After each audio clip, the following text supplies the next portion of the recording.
Bonjour à tous, alors aujourd'hui je vais vous présenter le tout dernier combo pack clavier-souris de chez Cooler Master. Il s'agit du Master Keys Lite L. Alors c'est donc un combo qui contient un clavier et une souris, donc bien évidemment un clavier en membrane mais avec des switches un petit peu différents du membrane normal, mais ça j'en reparlerai en fin de vidéo. Au niveau du packaging, on est sur quelque chose de très simple puisqu'on est comme à l'habitude chez Cooler Master maintenant sur un fond gris avec quelques visus sur les produits bien évidemment. À l'arrière de la boîte, on retrouve un petit schéma explicatif par rapport aux touches puisque ce sont des touches à membrane mais de type mechanical d'après Cooler Master, ce qui nous permet d'avoir un petit rendu de frappe mécanique, mais encore une fois je détaillerai en fin de vidéo. Une fois qu'on a ouvert ce carton, on va donc retrouver le clavier et la souris sans bundle supplémentaire. Donc bien évidemment vous voyez tout de suite que c'est super sobre, ça reprend évidemment le même châssis que les Master Keys Pro, donc qui sont mécaniques. Alors bien évidemment on est sur des qualités de plastique inférieures, mais au niveau du design c'est clairement la même idée, c'est du très simple.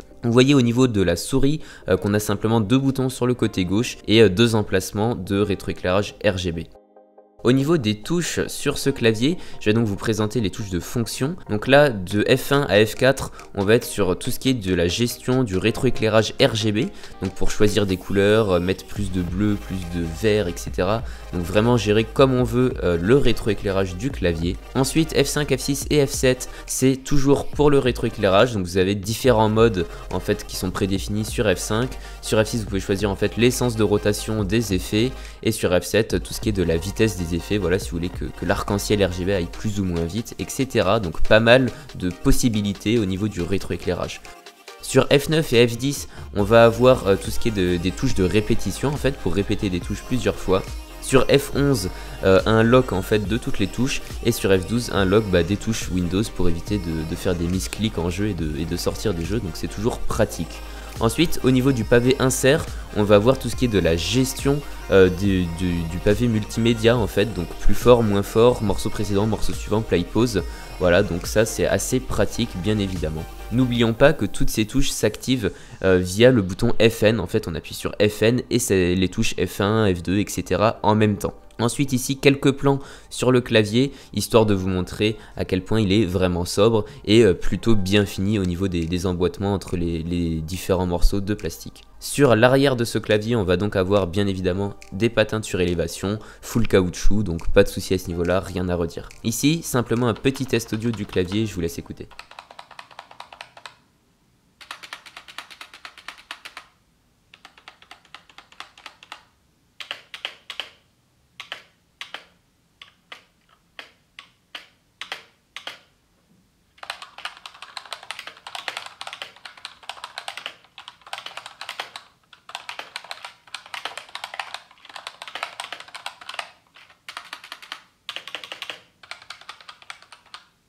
Voilà donc pour le test audio du clavier, mais je vais plutôt en reparler en fin de vidéo, et là je vais vous présenter la souris. Au niveau de la souris, on est donc sur une souris encore une fois très sobre. On va retrouver donc deux boutons sur le côté gauche, les deux clics et un petit bouton de DPI juste sous la molette. Au niveau du rétroéclairage, on est encore une fois sur du RGB, donc on a un point de rétroéclairage au niveau de la molette et un autre point de rétroéclairage juste sous la souris en fait, un petit peu en dessous du logo Cooler Master. Bien évidemment tout ça est paramétrable encore une fois sur la souris directement, nous n'avons pas de logiciel, tout se fait directement sur les périphériques. Donc là pour la souris, voilà, il faut appuyer sur le bouton DPI plus la molette ou plus le clic droit, etc. pour pouvoir activer, désactiver l'éclairage, choisir des modes de LED, la rapidité, etc. Enfin, comme le clavier, on peut faire pas mal de choses. Au niveau du capteur de cette souris, on est sur un Navago 3050, donc c'est un capteur de qualité qui peut monter jusqu'à 3500 dpi, ce qui va être suffisant pour la plupart des gens. Ensuite, au niveau des clics, je tiens à préciser que ce sont tout de même des clics home run, donc c'est une sensation plutôt agréable. Je vous laisse écouter.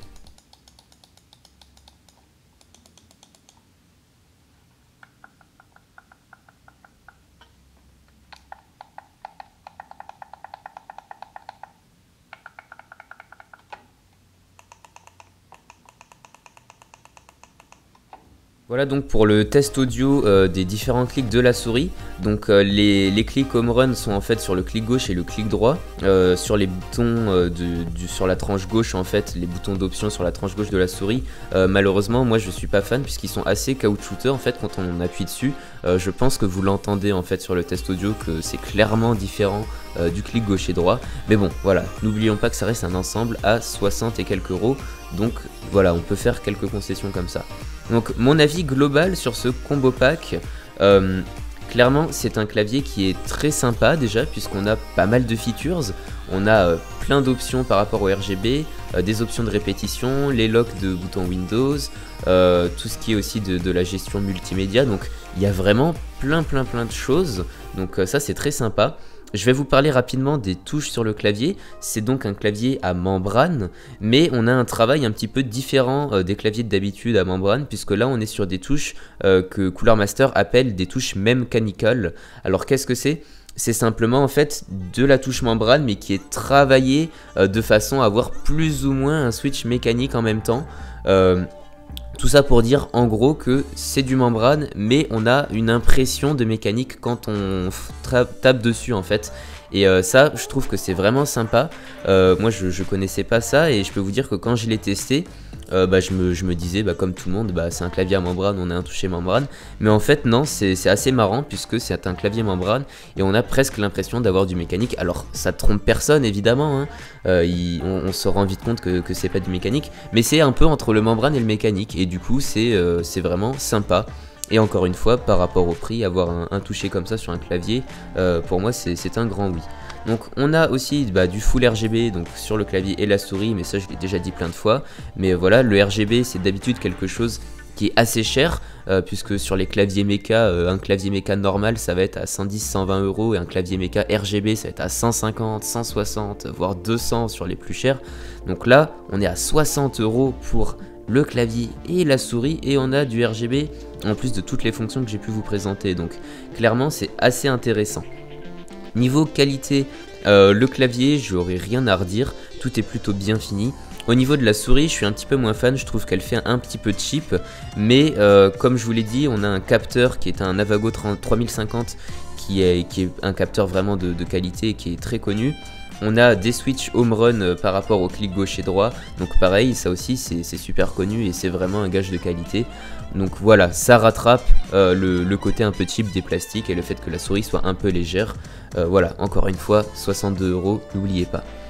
Donc voilà, c'est à peu près tout pour mon avis. N'hésitez pas si vous avez des questions ou des réactions par rapport à ce pack clavier souris. De mon côté, je pense que c'est vraiment un très bon plan pour ceux qui n'ont pas envie de dépenser 200 euros pour un clavier mécanique à 150 euros et une souris à 50 euros. Là, clairement, pour 60 euros, 62 euros précisément, vous avez quand même un ensemble qui est très correct et qui, à mon avis, pourra tenir plusieurs années sans se casser, ce qui est malheureusement d'habitude le cas des choses pas chères. Là, voilà, à 60 euros, on n'est pas dans de l'entrée de gamme, on est dans du milieu de gamme à peu près, et à mes yeux, ça tient le coup. Donc voilà, n'hésitez pas à me faire vos retours là-dessus. Et n'hésitez pas à me dire aussi si vous comptez l'acheter, puisqu'il sera disponible chez les revendeurs d'ici 2 à 3 semaines, d'après ce que m'a dit Cooler Master. Et bien évidemment, je vous tiendrai informé sur les réseaux sociaux dès qu'il sera dispo. Voilà, merci de m'avoir regardé, merci de me suivre, et je vous souhaite un bon week-end et à la semaine prochaine. Merci, au revoir.